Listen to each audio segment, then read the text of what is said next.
I don't own my house anymore. On paper, I still technically own this 2-story structure on Maple Street in Merrillville, but the reality is different.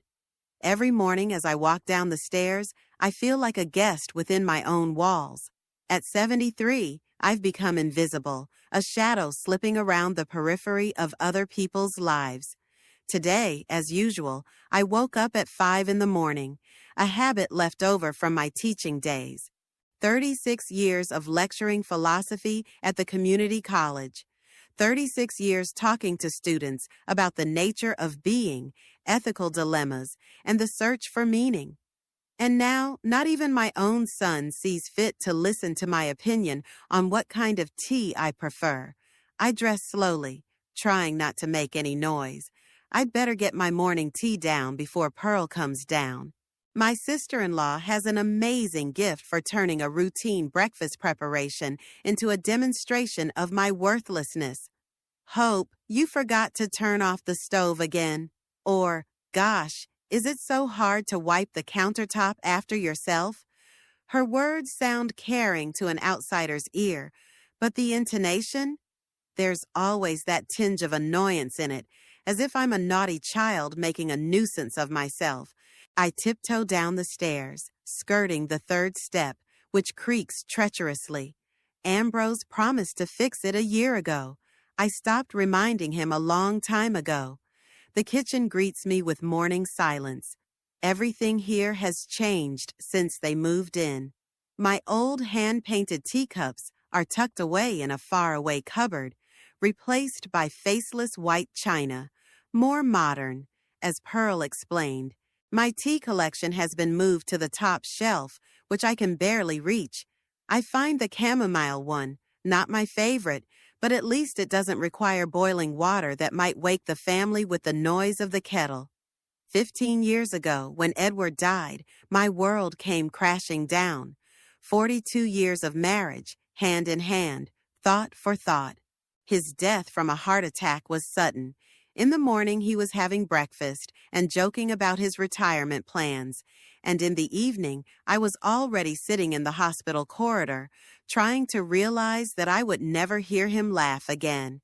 Then Ambrose offered to move in with me, along with Pearl and little Juna, who was only a few months old. "You shouldn't live alone, Mom. We'll help you cope," he said, and I was grateful. I really was grateful at first. The first few months were filled with turmoil, baby cries, and the delicate dance of mutual adjustment. I tried to stay out of the way of the young family, giving in to the little things, giving up my habits for their comfort. I thought it was temporary, until my wound heals, until I learn to live again. But the temporary became permanent, and my concessions became a new reality. From the kitchen window, I could see the garden Edward and I had spent years creating. The rose bushes he was so proud of were now abandoned. Pearl said the roses were old-fashioned and used too much water. They've been replaced by some fancy plants with sharp leaves and minimal maintenance requirements. Practical, impersonal, like everything in this house now. "Grandma, are you awake already?" I turn around and see Juna, the only ray of light in my day. 7 years old, a mop of brown hair and eyes that seem to see more than a child her age should. "Good morning, sunshine. You're early today." She comes over and wraps her arms around my waist, snuggling her face into my robe. This gesture is like a life preserver for a drowning man. It's moments like this that make me feel like I still matter, that I still exist. "I had a dream about you," she says, raising her head. "You were in a garden, and you were talking to birds." It must have been a very interesting conversation. They were telling you to fly away with them. There is something restless, almost alarming in her words and look. Juna often says things like that half-childish fantasy, half-strangely astute observation. Sometimes I think she has something of Edward in her, the same sensitivity to the nuances of human relationships, the same aversion to falsity. "You know what? Let me make you some hot chocolate," I offer, shrugging off the unpleasant sensation of her words. Mom says hot chocolate in the morning is bad for your teeth. What if it's our little secret? Juna's face lights up with a smile, and together we begin preparing the forbidden drink, trying not to make any noise. These moments of complicity are my treasure, my secret refuge from the cold reality. Soon Pearl appears in the kitchen, impeccably dressed even at this early hour, with perfectly styled blonde hair and a smile that never reaches her eyes. "Juna, are you up already?" She notices the cup in her daughter's hands. "What's this?" "Don't tell me it's hot chocolate. We talked about this, Hope. No sugar in the morning. I just thought that for once." "You're undermining my authority," Pearl says softly, but there's steel in her voice. "Juna, go upstairs and change your clothes. I'll make you a proper breakfast." Juna throws me a guilty look and disappears.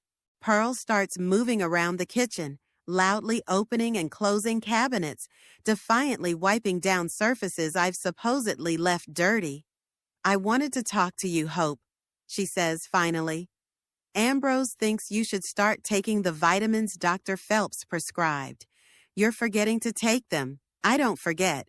I deliberately avoid those pills, which make me dizzy and drowsy. But Ambrose insists they're essential to my condition." "What condition?" "I read Proust without my glasses and do crossword puzzles in the Sunday paper faster than my son." "I'm taking them, Pearl, just at a different time. Ambrose is worried about you. We all are. There's so much fake involvement in her tone it makes me sick." But I smile and nod. Years have taught me that it's easier to agree than to confront. After each argument, Ambrose becomes more and more aloof, and Pearl more and more nagging. They can create an atmosphere of silent judgment in the house for weeks, and I'm too old for such battles, too tired.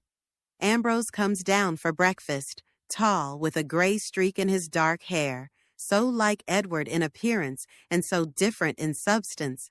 Where Edward was soft and thoughtful, Ambrose was harsh and emphatic. Where Edward saw shades, Ambrose recognizes only black and white. "Good morning, Mother."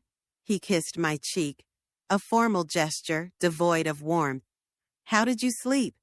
"Fine, darling." "Did you take your pills last night?" "That's the way it always is. Care reduced to monitoring my medication and following doctor's orders.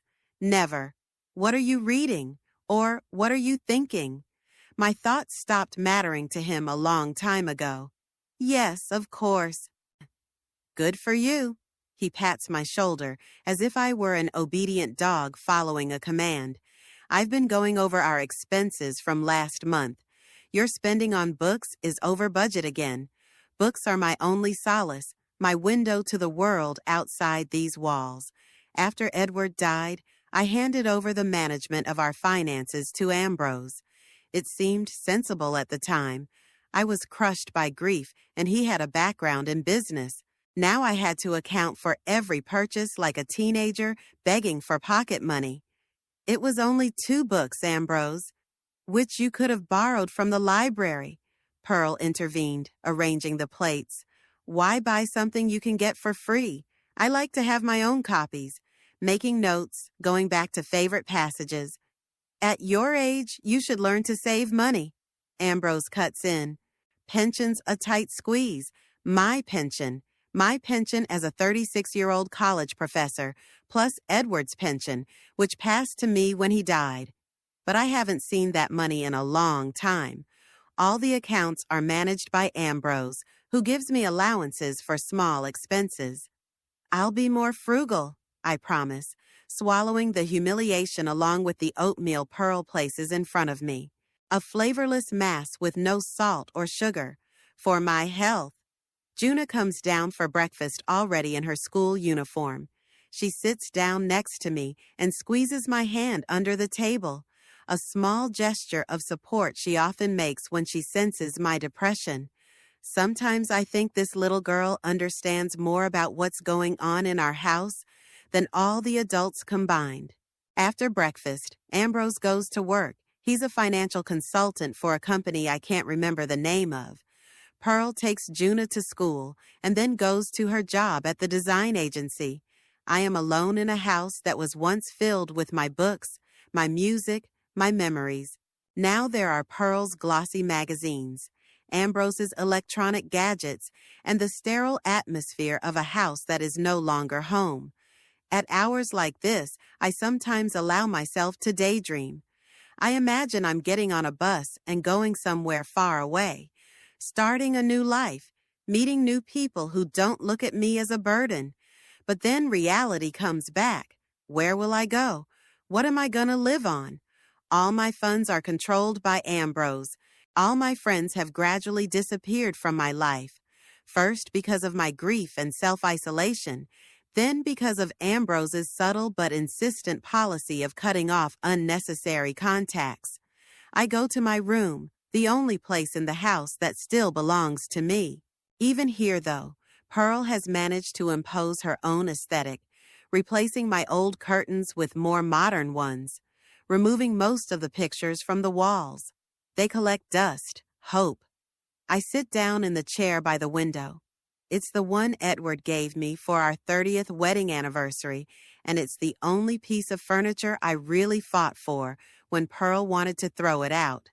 I grab a Virginia Woolf tome from the shelf. I open it to a laid-back page and sink into another world where my thoughts still matter, where I still exist fully. By 3 o'clock in the afternoon, I hear the front door slam. June has returned from school. Her quick steps up the stairs, and there she is, standing in the doorway of my room, carrying a backpack that seems too heavy for her skinny shoulders. "Grandma, look what I drew today." She holds out the drawing to me, two figures holding hands against something that looks like a beach or maybe a field. "That's you and me," she explains. "We're traveling." "It's beautiful, darling. And where are we traveling to?" "Where there is no sadness," she answers with a seriousness that pierces my heart. "You often look sad, Grandma." "Everyone is sad sometimes, sunshine. It's part of life." "But you get sad too often, especially when Daddy and Mommy talk to you." Her insight scares me. I don't want a child to carry the burden of my problems, my inability to resist the gradual erasure of my identity. "You know what? Let me tell you a story about when I was a teacher," I suggest, changing the subject, "about how one day a real fox wandered into my classroom." Her eyes light up, and for a while we both forget reality, immersing ourselves in stories of my past, when I was strong, respected, when my voice carried weight. Juna listens so attentively, asking questions, laughing at funny moments. It's moments like these that make me feel alive again. In the evening, Ambrose and Pearl return, and the house is filled with tension. Dinner is always a play, with everyone playing their part. Ambrose talks about his successes at work. Pearl discusses the latest trends in design and complains about clients. Juna dutifully answers questions about school. I sit quietly, trying not to draw attention to myself, lest I become the target of remarks or condescending admonishments. "Mom, you're hardly eating," Ambrose remarks. "Dr. Phelps said you need to keep your weight up." "I'm not very hungry today." "Your appetite is getting worse," he exchanges glances with Pearl. "Maybe we should make an appointment for a follow-up exam." "That won't be necessary. We know best what's necessary," Pearl interrupts me. "You can't ignore symptoms like this at your age." Loss of appetite could be a sign of depression or something more serious. They talk about me like I'm not in the room. They discuss me as a problem to be solved, not as a person with my own opinions and feelings. After dinner, I help Juna with her homework, while Ambrose and Pearl watch TV in the living room. It's another small joy to see how quickly my granddaughter grasps the material, how her eyes light up when she understands a new concept. "Grandma," she whispers as we finish with math, "I heard Daddy and Mommy talking about you last night. My heart clenches. I don't want to know, but at the same time, I have to know. What did they say, sweetheart? Daddy said you're getting worse and that you're gonna have to make a decision soon. What does that mean, Grandma? What decision? I try to smile, but I feel cold inside. It's okay, honey. Adults are always worried about something. But deep down, I know it's not just worry. There's something going on behind my back, some plans being made without my involvement, but directly affecting my life. And from the looks of it, those plans don't bode well for me. I lay awake for a long time that night, staring up at the ceiling and remembering what Edward had always said. Hope, never let someone else decide for you. Even if it's our son, I'd laughed at his words then. What decisions could Ambrose make for me? Now I understand what he was worried about. Perhaps he saw something in our son that I refused to see, blinded by a mother's love. Sleep does not come, so I get out of bed and walk to the window. The moon illuminates the garden, turning it into a silvery painting. Somewhere out there, under a rose bush that somehow miraculously survived Pearl's renovation, Edward's ashes are buried. He wanted to stay here, in the place he loved. I wonder what he's thinking now, watching his wife turn into a shadow and his son into a cold, calculating stranger. I close my eyes and imagine Edward standing beside me, his hand on my shoulder.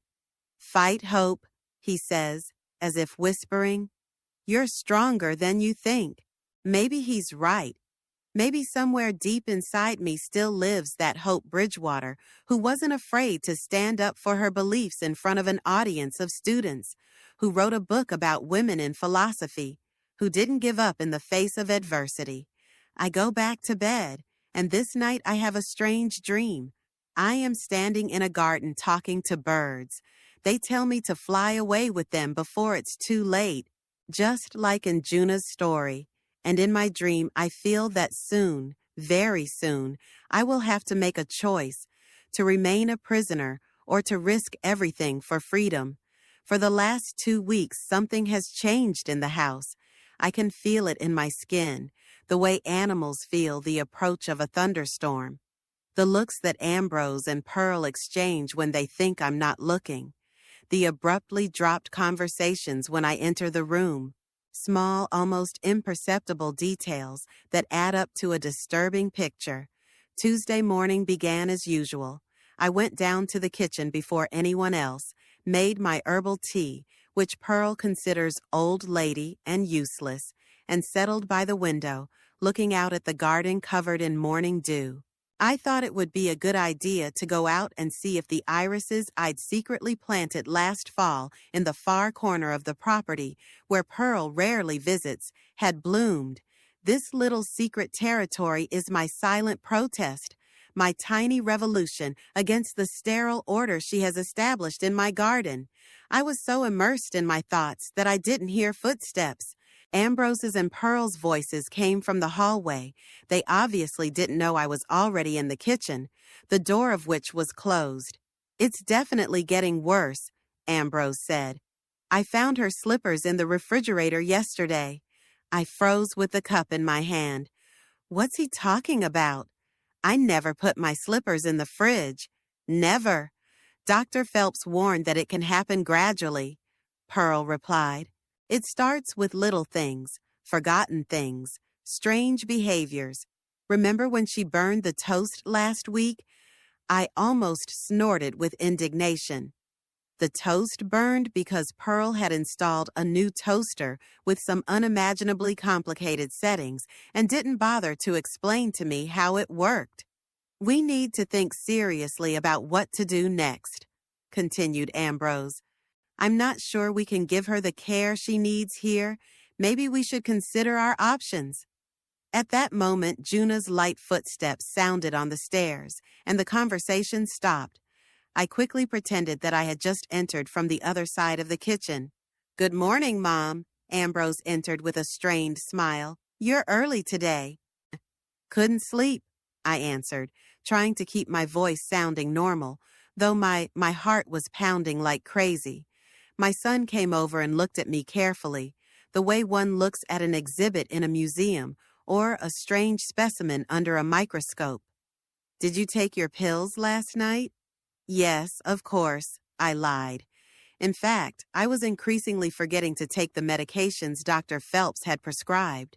I always felt strange afterward, confused, drowsy, sometimes even dizzy. My own body felt alien and unruly. Ambrose kept looking at me with that strange, appraising expression, as if he were trying to find some sign of something that would confirm what he said about my deterioration. "Do you remember that Dr. Phelps is coming in today?" he asked. "For your routine checkup." I didn't remember that, but I wasn't going to give him any reason to think there was something wrong with my memory. "Of course," I nodded. 11, like always. 10, actually. Ambrose corrected me, with a triumph in his voice, as if he'd caught me at something serious. "See, you forgot." "I didn't forget, I just got confused," I replied, feeling the irritation rising in me. "It's not the same thing, Ambrose." "Of course, Mother." He patted my shoulder with that disgusting condescension. "If you say so." Breakfast passed in tense silence. Juna cast worried glances at me, as if she sensed something was wrong. This girl had always been sensitive to the atmosphere in the house, to unspoken conflicts and undercurrents of emotion. After breakfast, when Ambrose had gone to his home office and Pearl was busy making preparations for the doctor's arrival, Juna came up to me in the parlor, where I was pretending to read. "Grandma," she spoke almost in a whisper, "Daddy told Mommy that you're getting worse. But that's not true, is it? You're the same as always." I put the book aside and took her little hands in mine. "Of course it's not true, sweetie.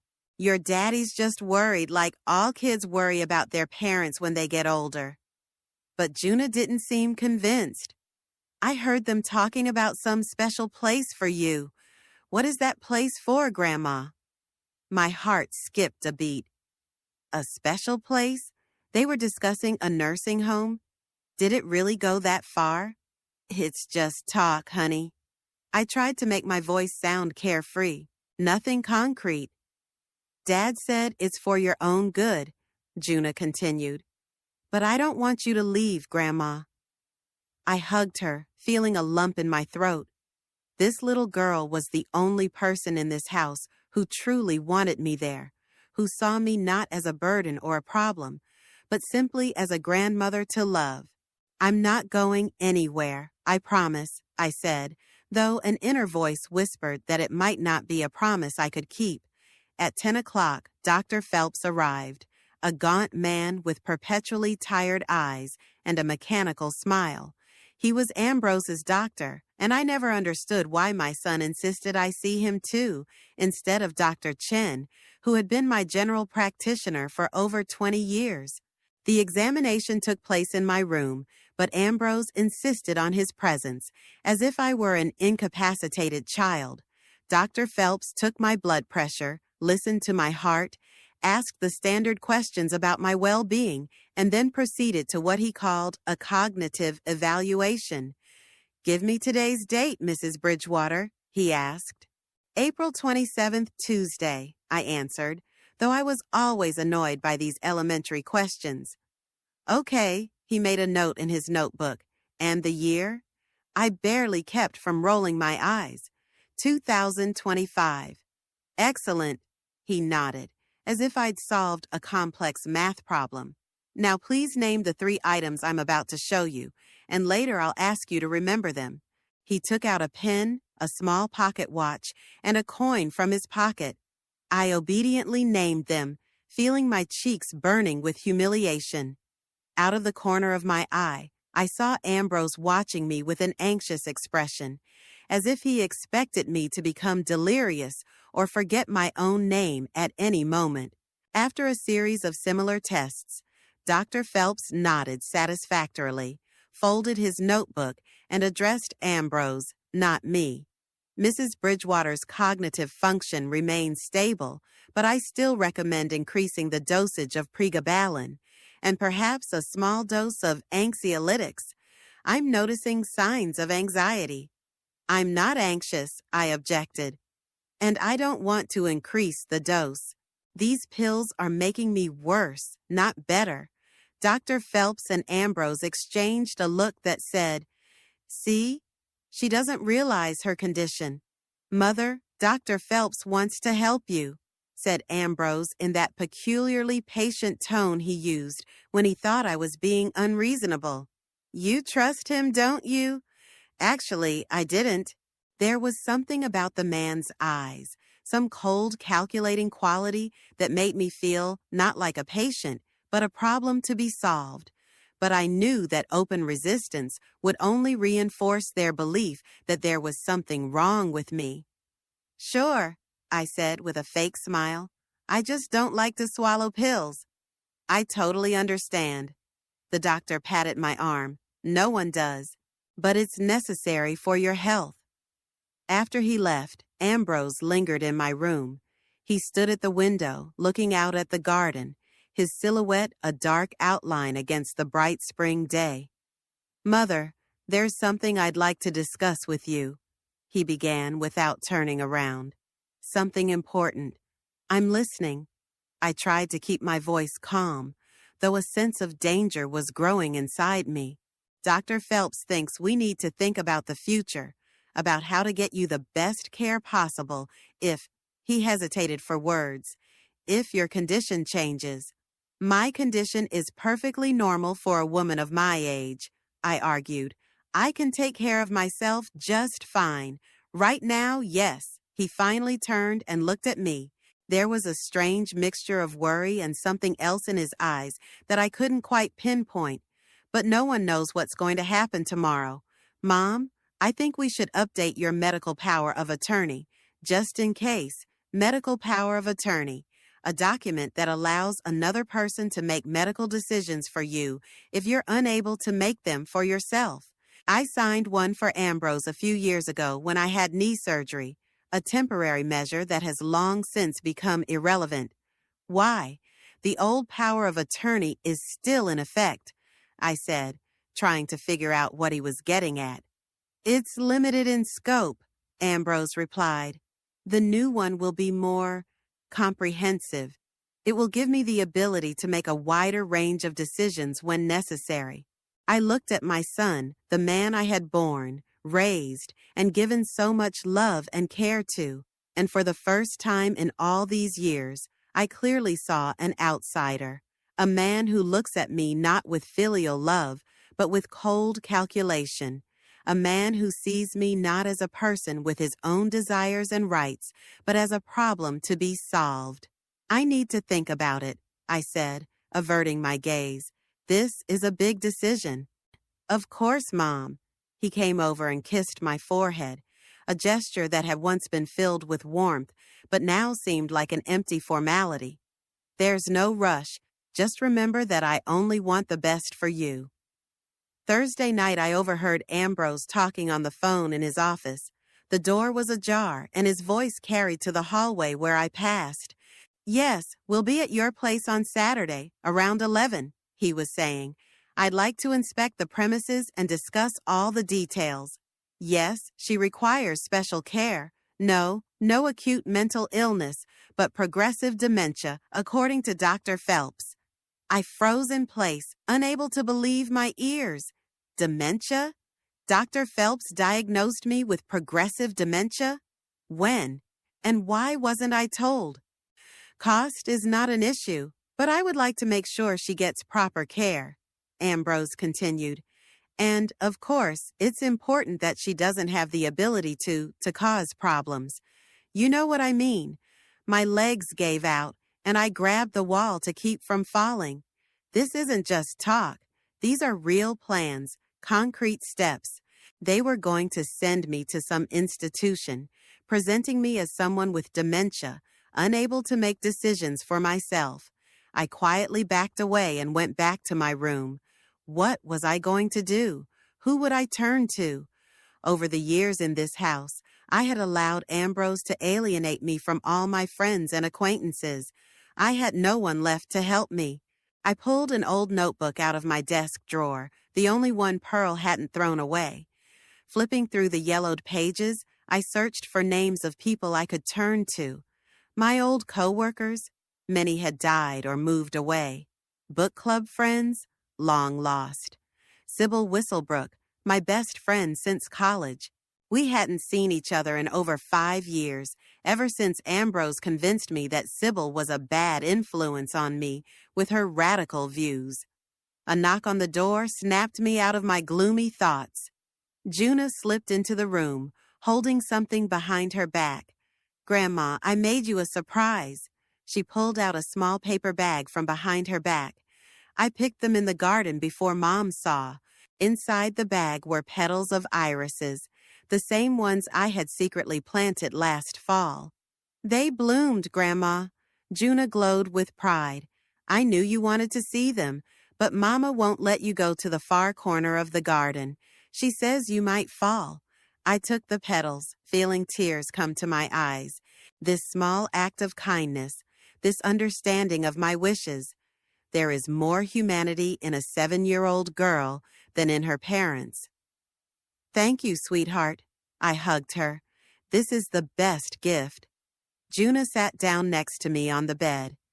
"Grandma, Daddy, and Mommy are leaving this Saturday," she said quietly. "For 2 days. A business trip, they said. But I know they're going someplace they want to send you." I nodded. After overhearing Ambrose's conversation, I realized it myself. "Grandmother." Juna suddenly grabbed my hand, her small face serious and focused. "When they leave, we have to do something. We can't just wait." "What do you mean, sweetheart?" "I don't know," she shrugged. "But something.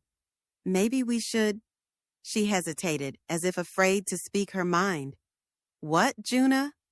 "Maybe we should leave." She finally blurted out. "Before they come back. Find someone to help you.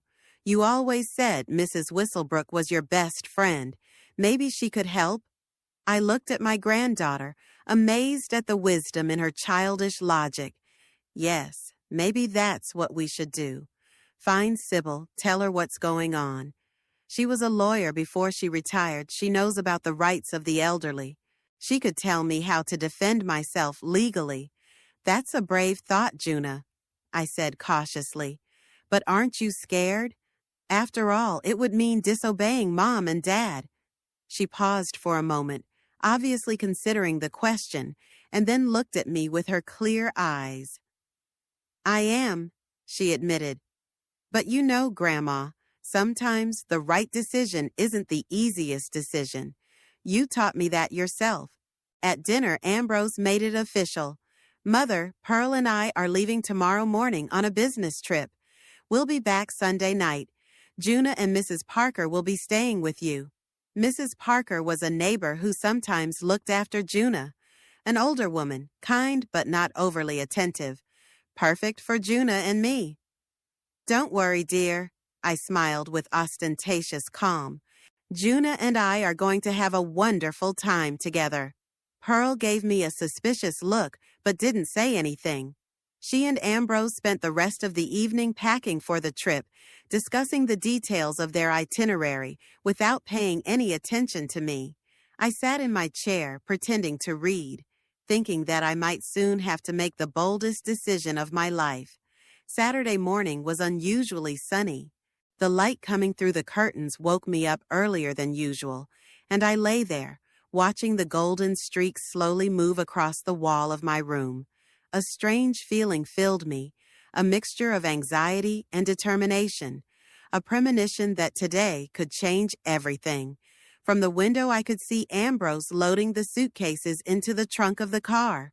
Pearl was standing nearby, checking something on her phone, dressed in an elegant traveling suit.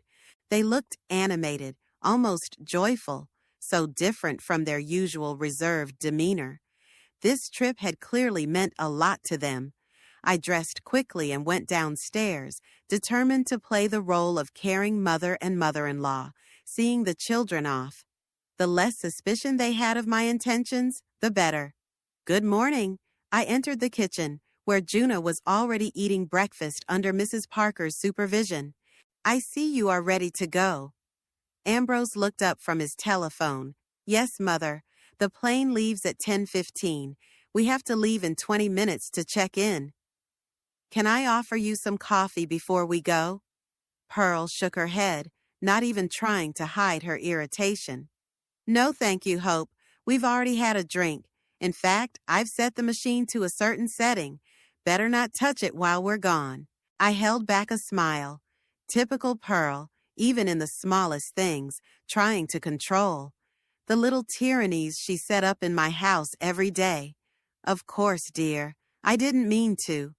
Ambrose walked over to me and put his hands on my shoulders, a gesture that looked caring but felt like pressure.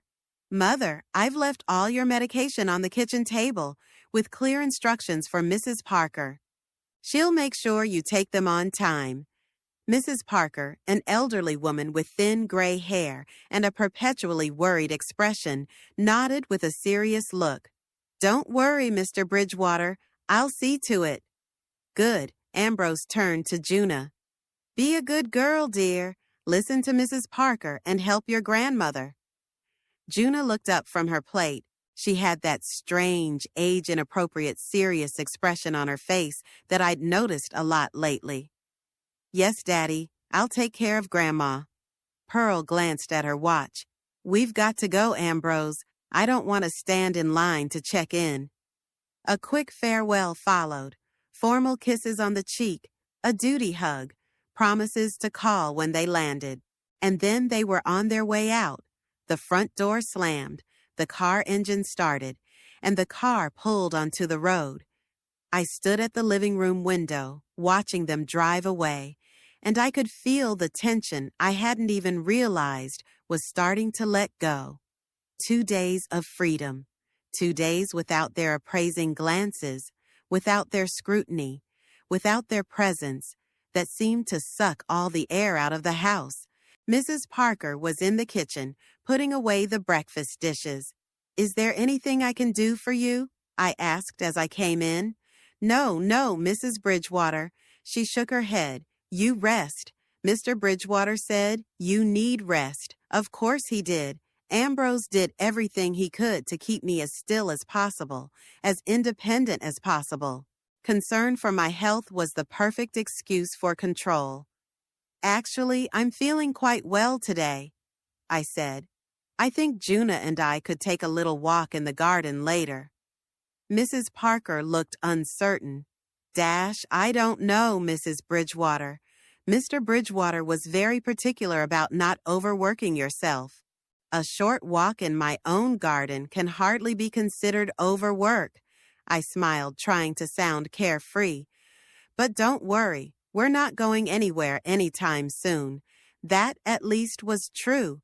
According to our plan with Juna, we were supposed to wait until Ambrose and Pearl's plane left, just in case they forgot something and came back.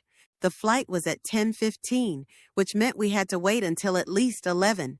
I spent the next few hours pretending to read in the living room while Mrs. Parker did her sewing and Juna pretended to play with her toys.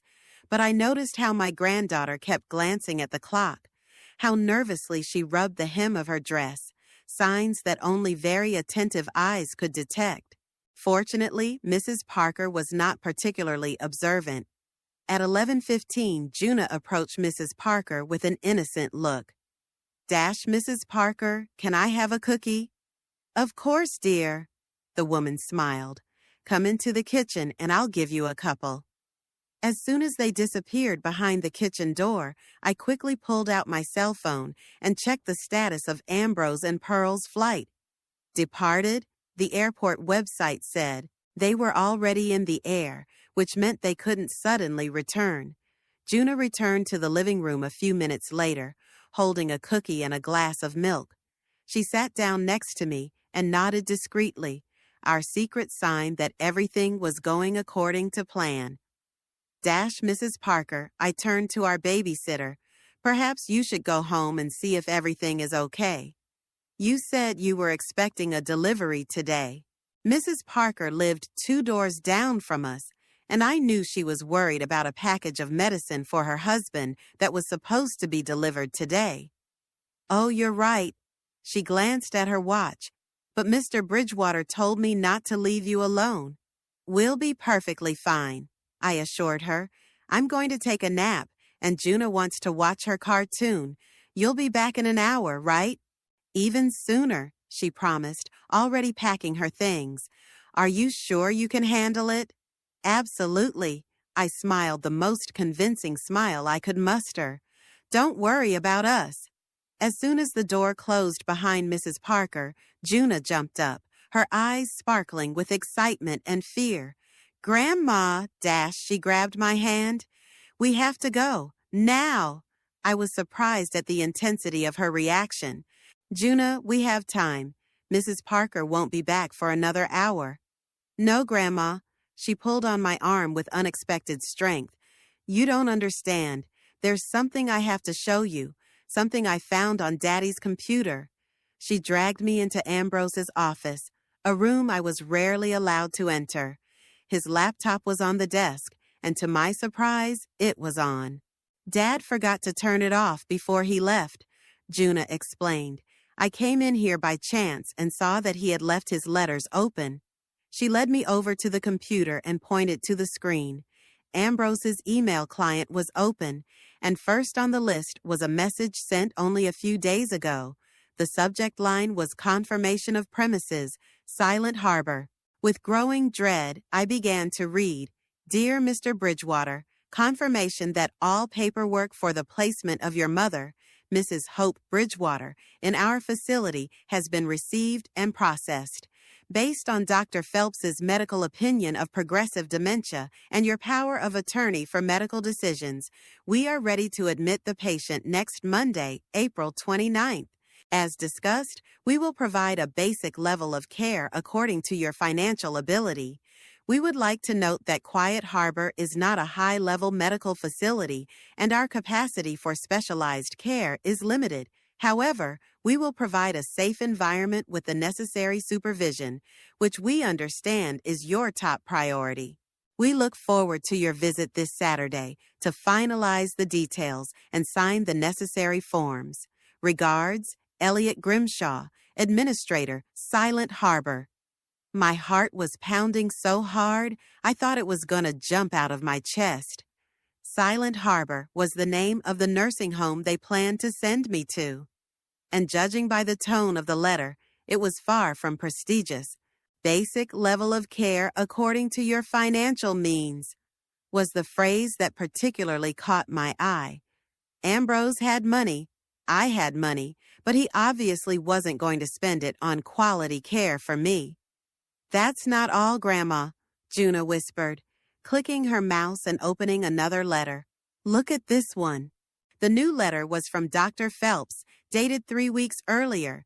Ambrose, enclosed is a signed report of your mother's medical condition, as we discussed. I have listed progressive dementia of the Alzheimer's type as the primary diagnosis.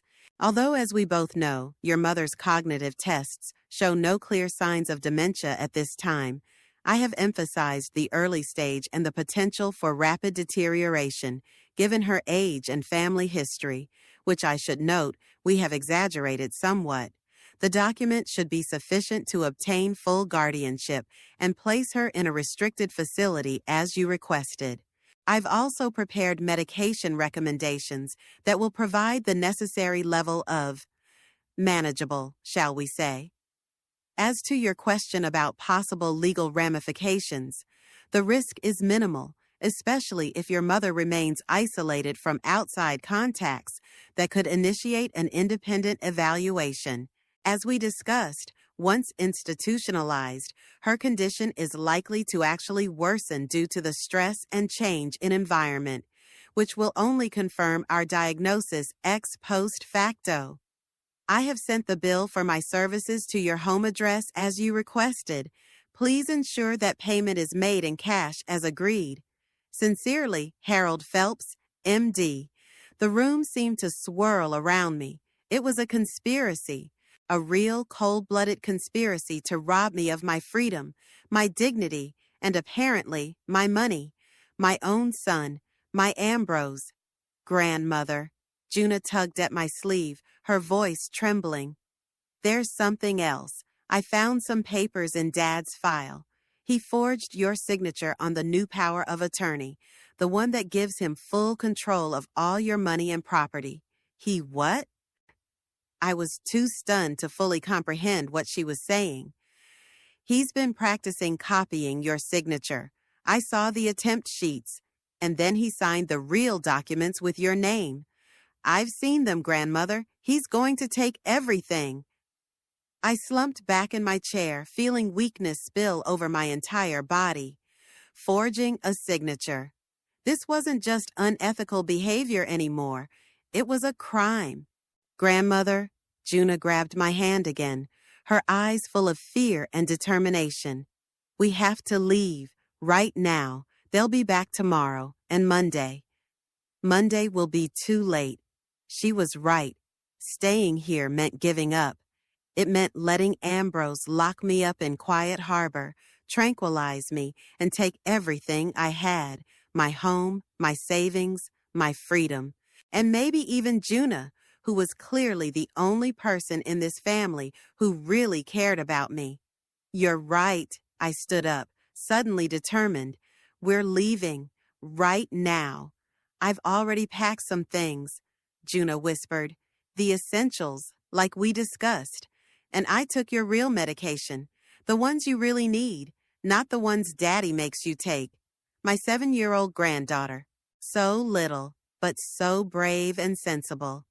At that moment, I felt a rush of love and pride that for a moment overrode even the shock of Ambrose's betrayal. We went quickly up to my room, where I'd packed the essentials: papers, pictures of Edward, a few of my favorite books, some clothes, everything I could fit into a small suitcase. Then I pulled the money I'd been saving for years out of the stash in my closet, a small amount from the crumbs Ambrose had given me for pocket change. It wasn't much, but it should be enough for the first time. "Grandmother," Juna pointed to my old cell phone. "We should leave it here. Dad can track us on it." "You're right." I put the phone on the nightstand. "Smart girl." We went downstairs, and I looked around the house I'd lived in most of my life, the house that had once been filled with love and laughter when Edward was alive, the house that had become my cage after he died. "Goodbye," I whispered, turning more to the memories than to the walls. We went out the back door so Mrs. Parker wouldn't see us from the street if she was on her way back. Juna held my hand tightly, as if she was afraid I might change my mind. But I wasn't going to. For the first time in years, I felt truly alive, truly me. The fear was there, but it was overridden by something stronger: anger, determination, and, strangely enough, hope. We walked through the garden, past the rose bushes Edward had once planted, past the irises I'd secretly grown. I stopped for a moment at the spot where my husband's ashes were buried. "I'll come back," I promised silently. "Someday, I'll come back and take you away from here." Through a gate in the far corner of the garden, we went out into a neighboring street where no one knew us. Juna led me confidently, as if she had studied the route beforehand. "Where are we going?" I asked in a whisper, though there was no one around. "To the bus stop," she answered. I checked the schedule. The bus to the city center comes in 15 minutes. And from there, we can get to Mrs. Whistlebrook. Do you know where she lives? I was amazed. "I found her address in your old address book," Juna explained. "And I checked the map on Dad's computer. It's not very far." I looked at my granddaughter in amazement. How much time and effort had she put into planning our escape? How many sleepless nights had she spent worrying about my fate? A 7-year-old girl taking on responsibilities that should have been borne by adults. "Juna." I stopped and crouched down, so I was on the same level as her. "Do you realize that what we're doing? It's very serious. Your parents are going to be very angry." She looked at me with that strange wisdom in her eyes that always made me think she had a soul much older than her years living inside her. "I know, Grandma, but they do bad things. Daddy lies and forges documents. Mommy knows about it and helps him. They want to send you to a terrible place and take your house and money. It's not right, and I can't just stand by and watch them do it to you." Her words, plain and simple, made me tear up. She was right. What Ambrose and Pearl were doing was wrong, unethical, illegal, and we shouldn't have to put up with it just because they were family. "You're the bravest girl I know," I said, hugging her, "and the smartest." "I just want you to be safe, Grandma," she whispered into my shoulder. "And I want to be with you." We continued on our way and soon reached the bus stop. As we waited for the bus, I pondered what had happened. How could my own son do this to me? I remembered Ambrose as a child, a smiling boy with dimples on his cheeks, bringing me flowers from the backyard and vowing to always protect me. What changed?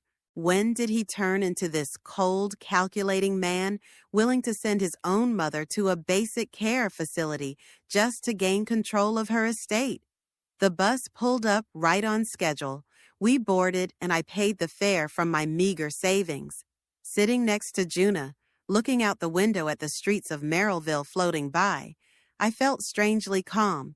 For the first time in a long time, I was making decisions on my own. For the first time in a long time, I wasn't a passive figure in someone else's game.